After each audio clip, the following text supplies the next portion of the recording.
23rd meeting of the Rotary Club of Des Moines. I am President Catherine Staub. We are delighted to have you here today. I'm also delighted that all of you found our one-time meeting location here at the beautiful River Center. This is gorgeous, fabulous meal, so we are delighted to have you here with us today. As was noted, we are here because the Embassy Club could not host us today. If you haven't already, wait till after Debbie's done, or do it before Debbie speaks, but over at the bar, you can validate your parking ticket. And you do that yourself. You just slide it in a little, very small little white cube, slide it in, it'll give you an extra barcode right in the middle of your ticket, and then you know you're set for getting out of the parking lot when we are finished for today. And as you saw, I was wearing my mask even as I started talking. We are still encouraging you to do that when you are not eating or drinking. With that, I welcome Mike Lemire to the podium to do our inspiration. Mike?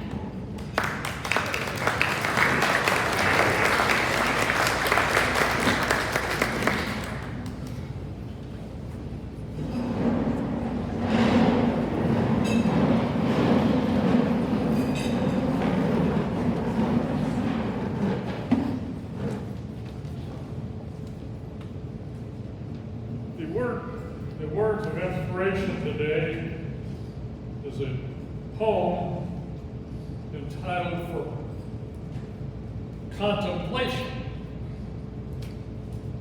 Slow me down, Lord. Slow me down, Lord. Ease the pounding of my heart. By the quieting of my mind, steady my harried pace. With a vision of the eternal reach of time, give me, amidst the confusion of my day, the calmness of everlasting hills. Break the tensions of my nerves. With the soothing music of the singing streams that live in my memory, help me to know the magical power of sleep. Teach me the art of taking minute vacations of slowing down. To look at a flower, to chat with an old friend or make a new one, to pet a stray dog, to watch a spider build a web, to smile at a child, or read a few lines from a good book. Remind me each day that the race is not always to the swift. There is more to life than increasing its speed. Let me look upward into the branches of the towering oak and know that it grew great and strong because it grew slowly and well. Slow me down, Lord, and inspire me to send my roots deep into the soil of life's enduring values, that I may grow toward the stars of my greater destiny. Now join me in the Pledge of Allegiance. Pledge allegiance to the flag of the United States of America and to the republic for which it stands, one nation, under God, indivisible, with liberty and justice for all. Before we test. If it's the truth, if it's fair to all concerned, will it build goodwill and better friendships? Will it be beneficial to all concerned? Now wave at your fellow Rotarians. Nice job, Mike. That was beautiful.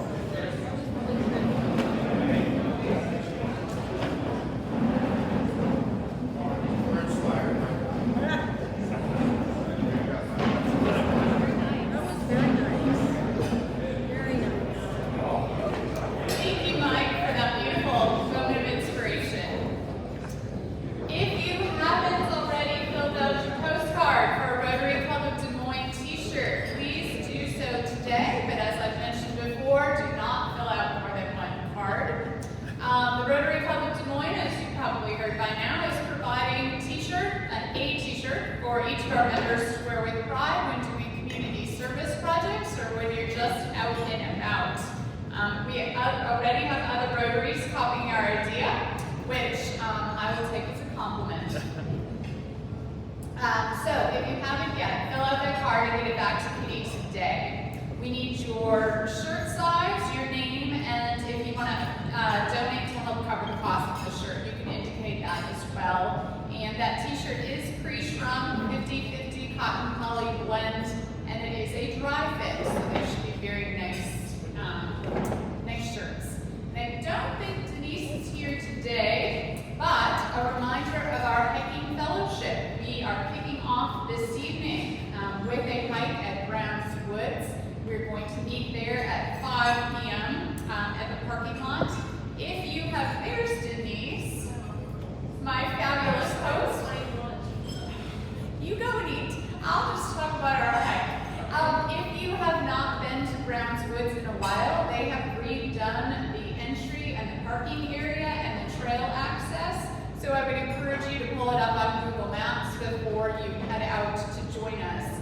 But we will be meeting in the parking area at 5 o'clock this evening for our first hike. And there are sign-up sheets on most of the tables, so if you didn't have a chance to sign up last week for our newest fellowship group, I encourage you to do that today. And if you are not able to join us this afternoon, Denise and I will be setting up hikes probably about once a month, even through the winter. We're planning on some cross-country skiing, maybe snowshoeing, lots of fun year-round, so I encourage you to join us. And I now invite Sherry to the podium to introduce our keynote speaker for today.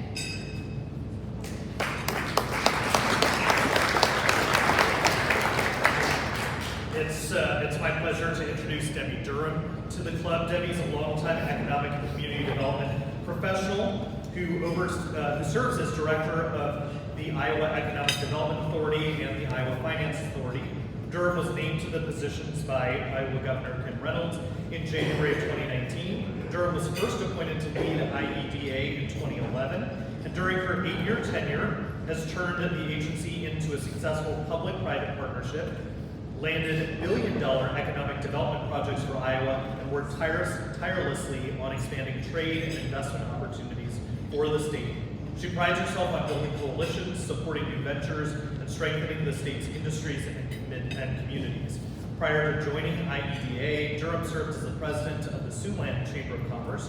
Her several accolades include being recognized as one of the most influential business leaders in 2019's Des Moines Business Records Book of Lists, and receiving the Technology Association of Iowa's Legislative Advocacy Leader Award in 2017. Debbie was also recognized by the Business Record as a woman of influence in 2016.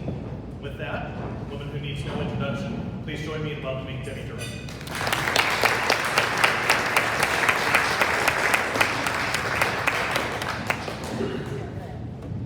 Well, first of all, it's a pleasure to be here today. And as I thought about what I was going to talk to you about, we could talk to you about so many different aspects of between IEDA and Iowa. But what I'm going to do is really talk to you about the economy as a whole and some of the trends that we're seeing, some of the challenges that we have, but what I see in the midst of all of this is incredible opportunity. And we're going to look at that. So I always begin every presentation with this slide, because it really is how we approach growth at IEDA and Iowa. We approach it in a very holistic way. So it certainly is about making sure that we have a business culture in which our industries can prosper, right? And that really is all about taxation, regulatory environment. But it's equally as important that we are building communities in which people want to live, right? But at the heart of what we do, as I always say, I always like to say that we are the people business. It's all about, we want to make sure the economic development that we are doing, the community development that we're doing, actually allows for our citizens to thrive, right? And I'm an economic developer who does not believe all jobs are good jobs for the economy. We are really focused on those jobs that raise the standard of living for Iowans. And we're going to talk about that. The other thing, and this is kind of like just a baseline, if you will. So who are we in Iowa? When you think of Iowa, and I follow and always have the Michael Porter philosophy of economic development, Harvard professor that really looks at the importance of building traded clusters, right? And the reason they do that is it really allows you to focus on where is the greatest opportunity for us to scale wealth. This is also a wealth-creating economic development model. So it's about advanced manufacturing, which is our largest growth state product. It's about biosciences, and that's probably our deepest platform that we have, because that's everything from biofuels, if you think about we own that space, but it's also all about biomedical devices, so it kind of covers the gamut. We're going to talk about that. And then insurance and finance. And then I showed these two bars as horizontal bars because they actually are those that, so if you think about IT, you can almost interchange that with innovation, right? These are very mature platforms. The only way you're going to continue to scale well within these platforms is innovation, right? What's next in these things? What do we need to be focused on? And then in education technology, which is our newest trading cluster, is really how we approach training today and lifelong learning. Because the things are changing so drastically that we have to really shake up our training models to be much more nimble and much more agile in the world ahead. So let's talk about these platforms a little bit about what they mean to the scale. Iowa, again, manufacturing is who we are. It is our largest growth state product. It is even bigger than agriculture. Now, certainly a lot of our manufacturing is there because it supports the agricultural business, right? But this sector in particularly is going through what they call the industrial fourth revolution. The way of manufacturing, I will tell you, if you've not been on manufacturing floors, you need to do so. I tour, I don't know how many a week. And it's all about moving to these digital floors. I would tell you that manufacturing, these are tech floors that happen to be manufacturing products, right? So very, very important. A large amount of our R&D research occurs in this space as well. The biospace, very excited about this. Again, some of the higher paid jobs in the economy tend to be in this space, right? Very important, some of the new emerging technologies, which Iowa has a huge opportunity in, are precision agriculture. Think about that, right? We should own precision agriculture in the state of Iowa. The other one is vaccines and immunotherapy. We pretty well own the animal space. We compete a little bit with Kansas, but not too much anymore, right? And it's really the human platform we're seeing. And some of the stuff we were able to launch with Iowa State University, the University of Iowa, with this nano vaccine that we propped up during COVID has tremendous opportunities with how we face vaccinations in the future. And then you think it's about biomedical devices. You know, if you think about what we're doing at the University of Iowa Hospital, we've sent so much technology over to Minnesota to be manufactured because that's where they did the prototyping.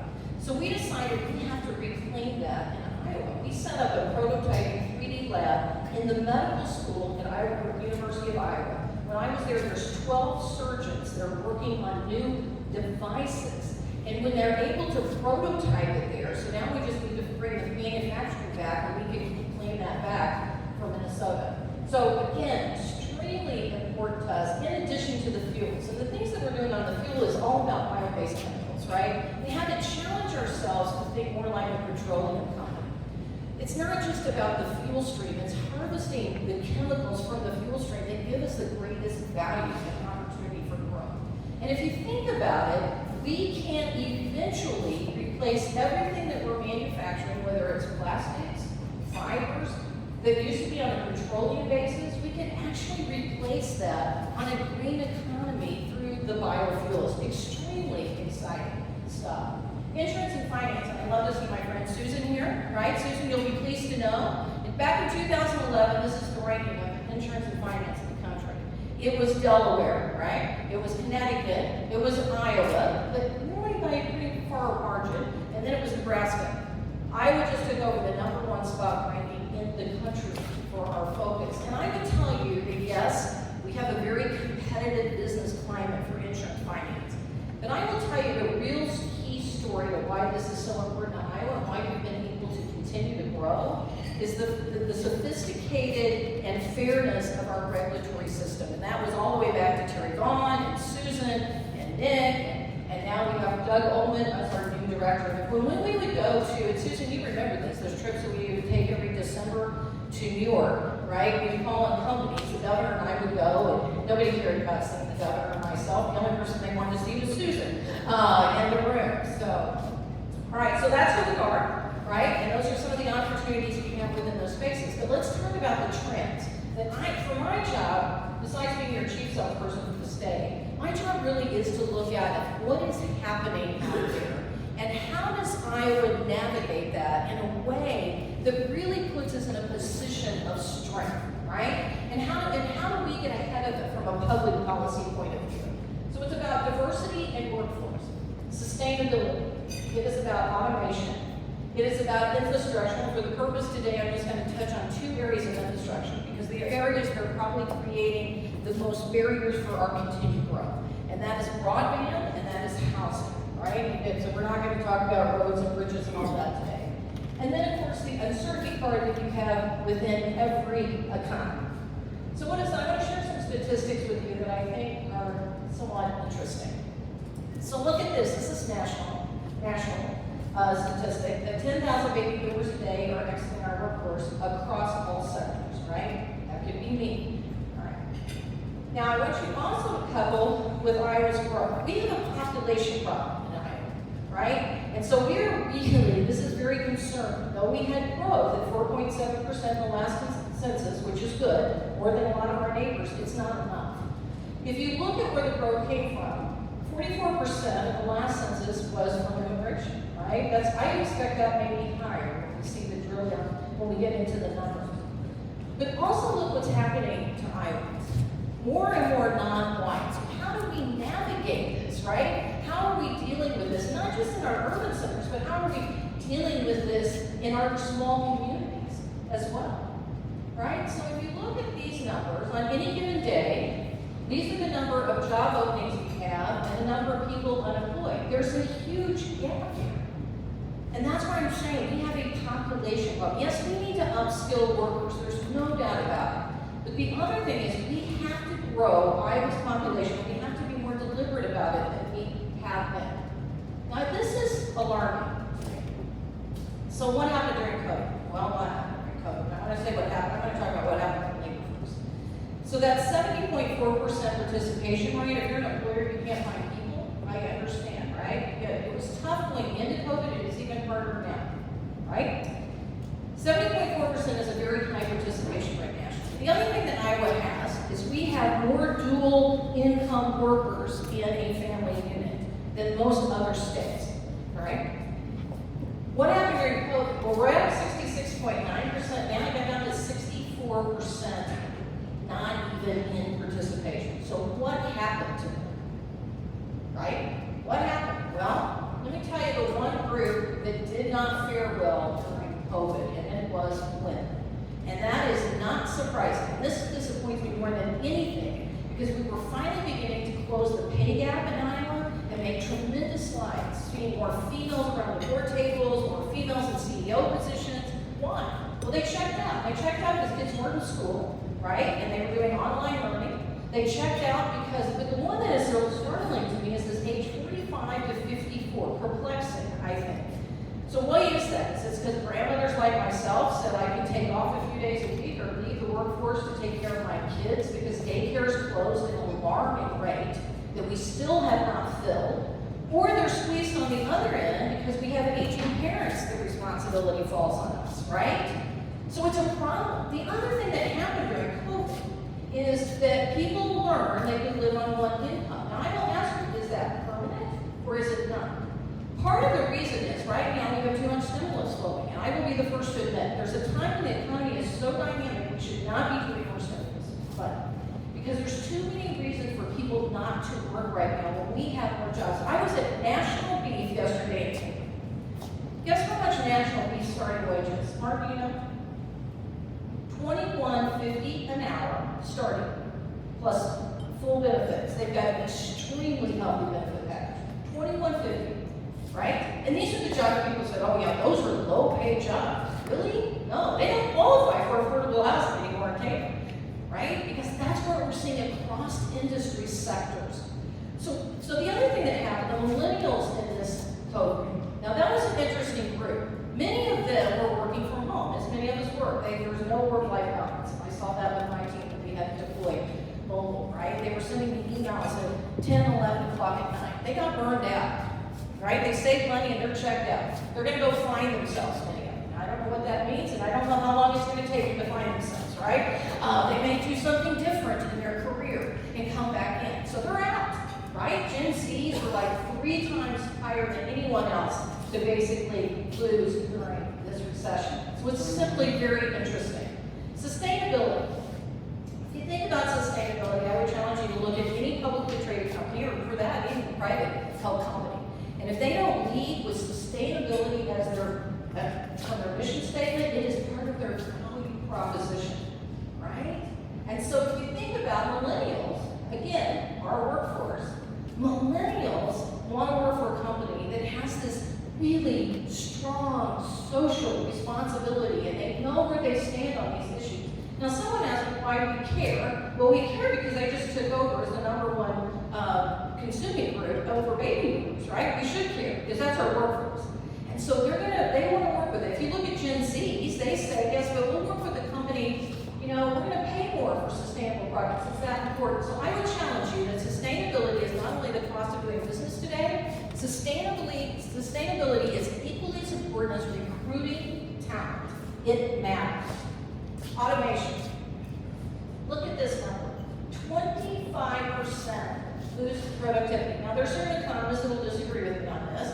It'll be less, but it's still in the 20s. We haven't seen this kind of productivity increase. I can't even tell you the last time we saw it, right? This is huge of what automation is going to do. And again, we need automation because we're not going to have people. So if you think about that, until we build that population base. So we are in the era of automation. And this is not for the John Deere's or the Collins Airspace, because they are going to, they're already down this path. They're going to start putting pressure on their small suppliers. And there's truth that behind every cornfield in Iowa, there's a manufacturing plant, right? And many of them are in the supply chain of these OEMs. The OEMs are going to start demanding these productivity increases. The only way they're going to get there is through automation. Infrastructure, right? We found out you can run the world from here, or Boone, Iowa, or Woodbine, a community of 1,400 people, as long as you have connectivity, right?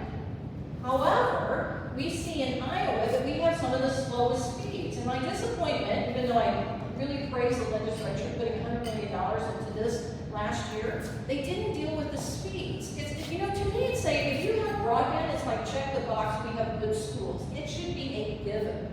The problem is you need 100 speed up and 100 speed down because you are running digital manufacturing floors that have to move data around the world, right? And so it's not just a matter of having it, it has to be at a level that we can actually, and this is all this data analytics that we're getting. So we should not be satisfied with, 25-3, not into this thing. Look at housing stock. Well, we have very old housing stock here, right? Very low inventory, as realtors will tell you, but yet we know, based on our growth trajectory, by 2030, we're going to need 47,000 units. That's astounding. Uncertainty. Well, today, it's inflation. So the state economist and I were on a panel the other day, and she says, oh, it's transitory. I said, no, it's not, right? There's parts of it that are transitory. I will tell you, we're beginning to see lumber prices come down a little bit, but it is not transitory, and I'll tell you why. Because again, I am in these plants. They have already figured in their increasing cost in that supply chain. That will not change. Or if you go to the grocery store, you may pay the same amount for a product, but be very careful because it's not the same size. So the manufacturers have already made the packaging different. So it is here, and it is alarming that we need to be concerned about. Microchips, right? This is why you can't get anything. In fact, I had a gentleman knock on our door on a Sunday afternoon down the street that wanted to buy my husband's truck, right? He would pay us, I think, $12,000 more than what it was worth. I thought we should sell it. Joe said no. Because again, where's he going to go? He can't go out and buy another truck right now. That's reasonable. So you see these huge delays in supply chain. It is actually worse today than it was during COVID, than in the midst of COVID, right? I know we're still in COVID. But it is actually far worse. You've got an issue with labor. It's a perfect storm. You don't have enough longshoremen to unload the containers. We had a big port in China that was down for a long period of time. It is extremely difficult to navigate right now if you're in industry. So, but again, there's always uncertainty. So now I'm just going to close with what we're doing about this. So good, right? These are interesting, they're challenging, but what are we doing as a state to navigate this? Well, first of all, we are investing in our workforce to upskill, right? It's going to be all about, if you haven't heard about it, it's micro-credentialing, right? It's not even about having degrees anymore, even 2-year degrees. It's about badges. And you could have a cybersecurity micro-credentialing badge. You could have a certain machinery micro-credentialing badge. It is continual learning for our workforce, but it is done in an extremely agile and nimble way. All right, the other thing is of how we grow the population. So last year, we paused, and for Stacy's here with me today, and Stacy leads our communication marketing, which would be a good program, by the way, to see what we're doing, just as a plug. But so what we did, it didn't make sense to do a lot of advertising for people to visit or to live here when nobody's leaving their basement, right? So we pivoted, like everyone did, and we researched. So what did we find out about it? And who's moving? Well, first of all, we realized there are people that are moving, right? And we actually have a good value proposition to sell them. Because we've heard affordability, number one. Millennials that wanted the urban life are now saying, no, I want more space in the house, right? So that's changing. The thing, though, that was also interesting, they want a place that's economically viable. So they want to know that if they go to work for one of your companies, and it doesn't work out, they can go down the street to somewhere else. They don't have to move their family. They want these outdoor experiences, and natural beauty was important to them. Cultural and lifestyle. Again, it's about building these communities. So when we actually basically said, how do you think about Iowa? The good news was, it wasn't negative. They didn't have anything, right? So they just didn't think about us at all, right? We're just not even on their top of mind. And so we had to change that. So we just launched a national ad campaign. We have never done this, about This Is Iowa, to say, listen, we have not been properly introduced.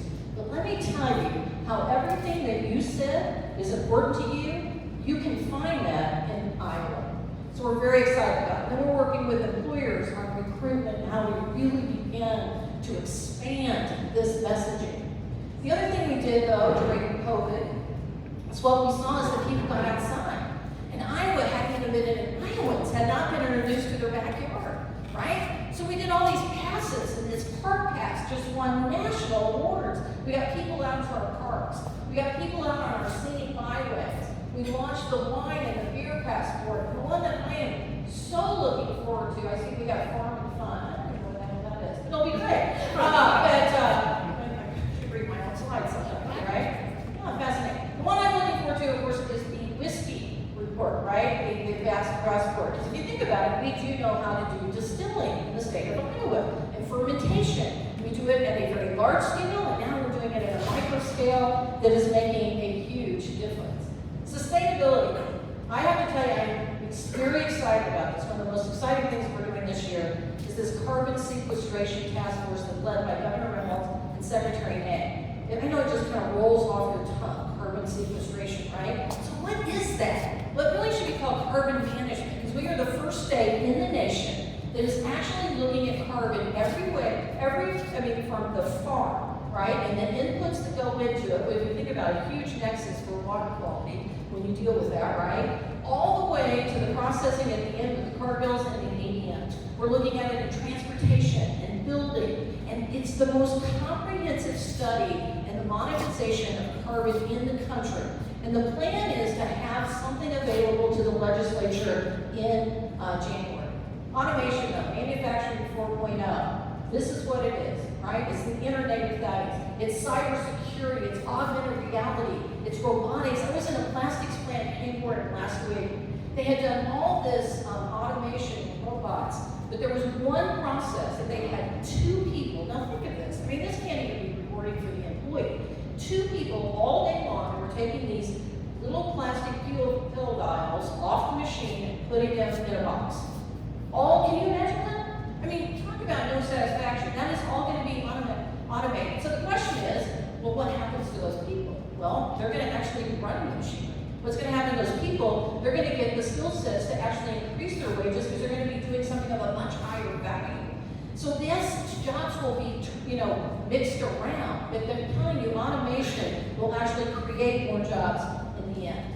And so we released a report, if you want to see it, about everything we're doing around it. On the infrastructure, The housing, the governor just announced a new housing bill, $100 million in addition to all the housing projects like right-sizing workforce housing tax credit programs, everything from our brownfield, grayfield, and look at these buildings. I mean, I love these slides because these are buildings that were boarded up, that were very low. I mean, if they were paying any property taxes, it was minimal, being turned into centers of excellence where there's all kinds of economic activity. And what happens when you do this? It is momentum. All you have to do is see these Village or so many other, historic Valley Junction. I mean, all the stuff that we're doing around these buildings. The same thing with our catalyst grants in our small towns. It's absolutely remarkable. Broadband, yes, we did do $100 million last year. It's going to take a lot more than that. So you're going to see some big investments this coming year in broadband to get us to those speeds of up and down. Child care, this is concerning. So we have to systemically maybe is a better word, change the way we fund child care in the state. I mean, we really have to make a commitment to this. And so there is a report coming out in the middle of October that's really going to start asking a lot of questions around how we as a state deal with this and how, because it is so critical for our workforce. And then in the future, I'll close on this. What's next? Well, besides working on all these initiatives we're working on, the next thing is really creative placemaking, right? So if you think about the great transformational value the Vision Iowa program had, followed up by the CAP program, followed by the Great Places program. And so what creative placemaking is a new initiative that we hope to launch next session, assuming we get support. It's really all of those things into one. So it's not just about, whereas Great Places or Vision Iowa and CAT are about doing one project, Great Places is really saying, yeah, we'll do a swimming pool in your park, but you gotta have more than that, right? We wanna know about your trail system on your park. We wanna know about, is it accessible by broadband? Is it, how are you dealing with your storm water? Is it something that becomes a water quality issue and an amenity, right? And so it's all about the big package. So it's, again, creating spaces in which people want to spend time. So that's the next initiative. So that's the presentation. So thank you. I don't know if we have time for questions. What did we going to say? Oh yeah, we do. We actually have time for questions. Yes. Thank you for that great presentation. A couple of years ago, the governor was supportive of the Iowa Water and Land Legacy. Yes, still But is.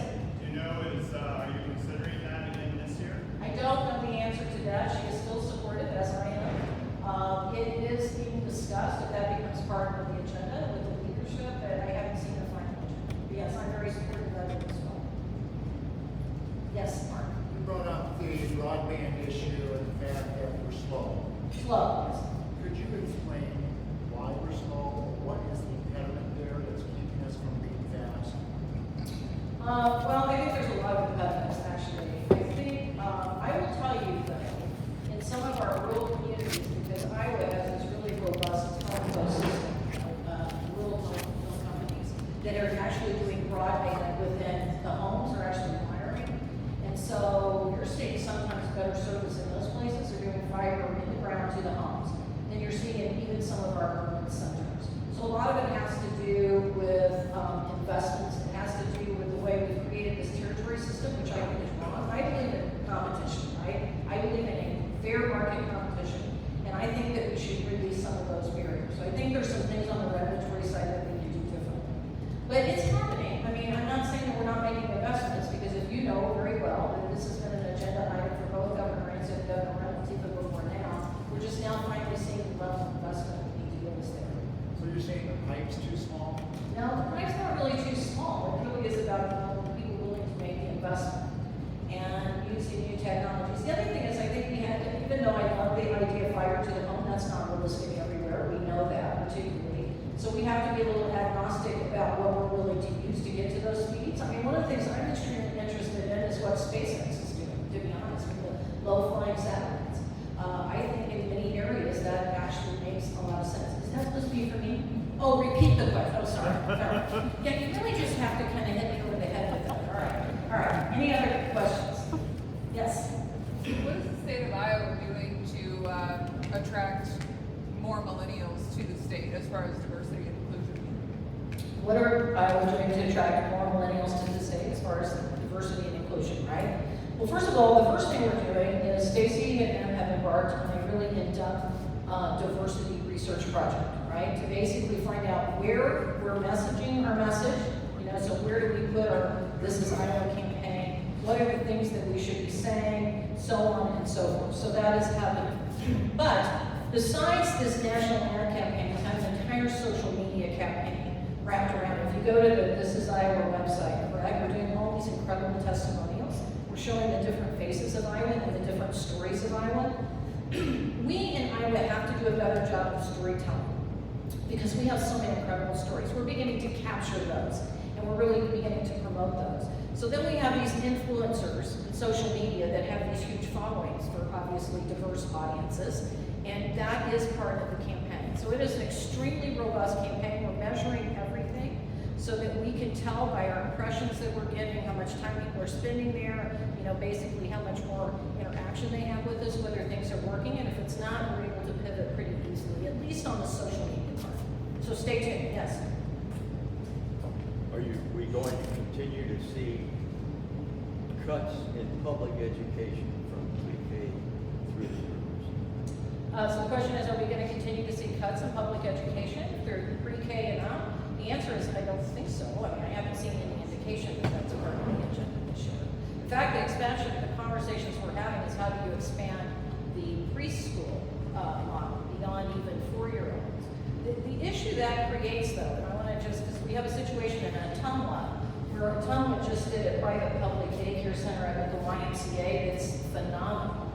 But because Ottumwa actually, as a community, pays for free preschool for 3-year-olds, in addition to 4, what happens is it's hard to build facilities, even with a nonprofit, to fill the gap in schools out. So what I think we have to ask the question on the preschool question, you've got this infrastructure, why is it only not 12 months out of the year?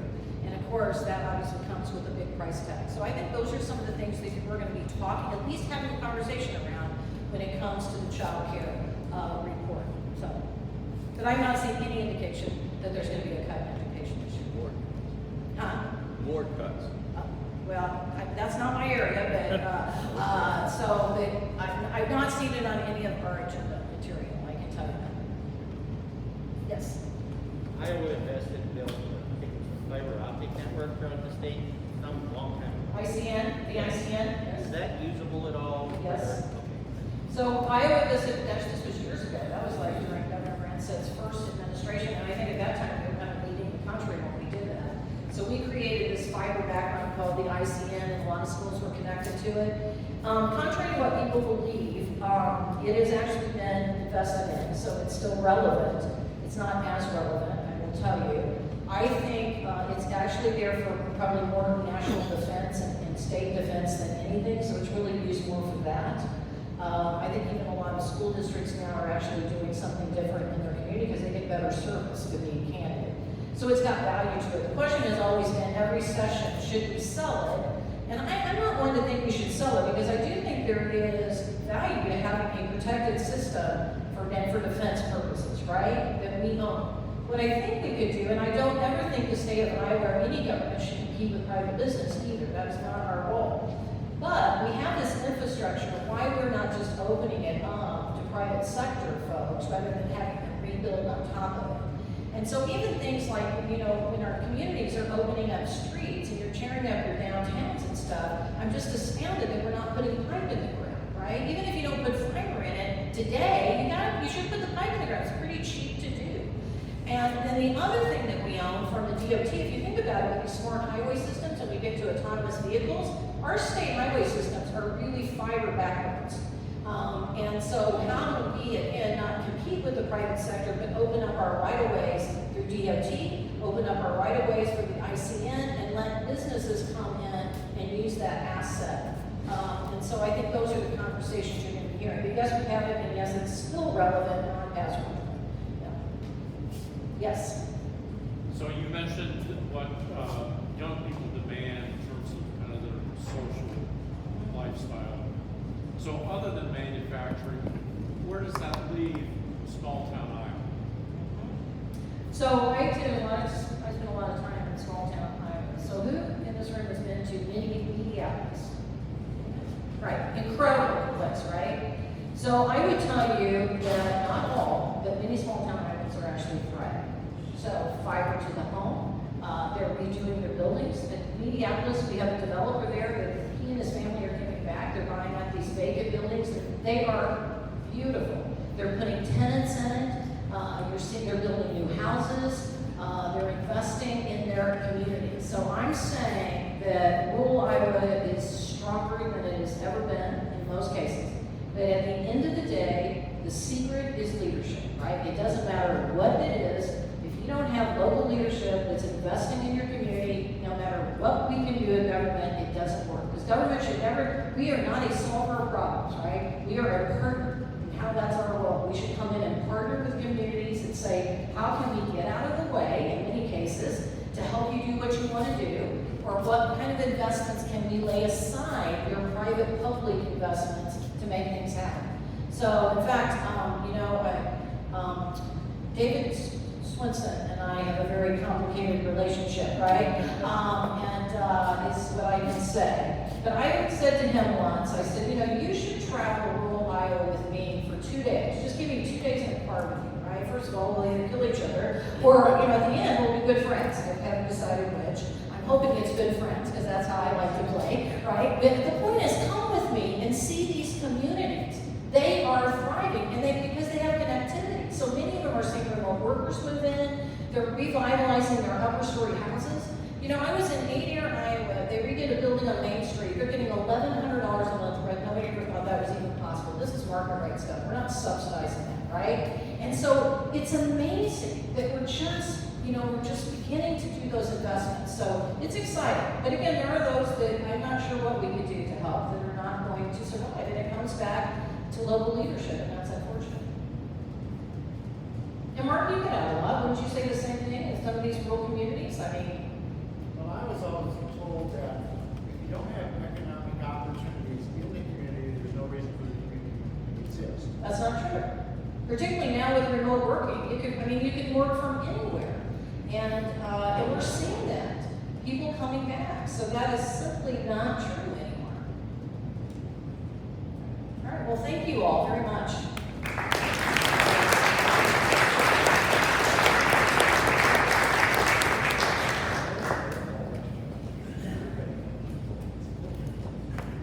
Thank you, Debbie, for your informative and interesting presentation.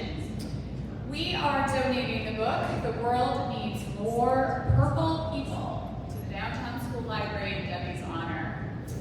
Upcoming meetings. We will be back at the Embassy Club on September 30th. Next Thursday, we have Christine Loritzen Sand from the Loritzen Group. Then on October 7th, we have Chris Konetsky from the Business Record. And on October 14th, a presentation about the USS Iowa. Thank you for being with us today. Thank you for being part of Rotary Club of Des Moines. We will see you back at the Embassy Club next Thursday, and we are adjourned.